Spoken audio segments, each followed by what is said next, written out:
झोप उघडतात, तर खरी स्वप्न ती असतात जी आपली झोप उघडतात असे म्हणणारे भारतरत्न डॉक्टर APJ अब्दुल कलाम यांचा जन्म 15 ऑक्टोबर हा सर्वत्र वाचन प्रेरणा दिन म्हणून साजरा केला जातो।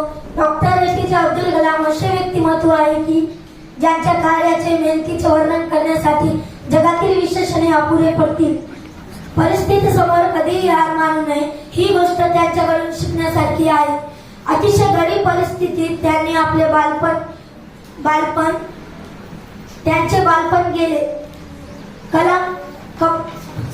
पण त्यांची जिद्द कमालीची होती। ते 8 वर्षाचे होते तेव्हा गणित शिकण्यासाठी गणिताच्या शिक्षकांकडे जायचे।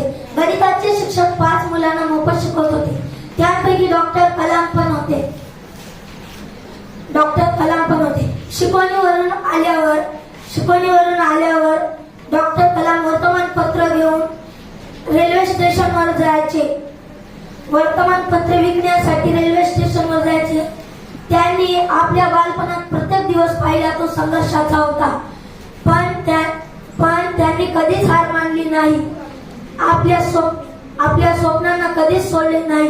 ते नेहमी म्हणायचे, तुमच्या स्वप्नांना जिवंत ठेवा, कारण ती स्वप्नेच असतात जी तुम्हाला अवकाशात उंच भरारी घेण्याची जिद्द व बळ देतात।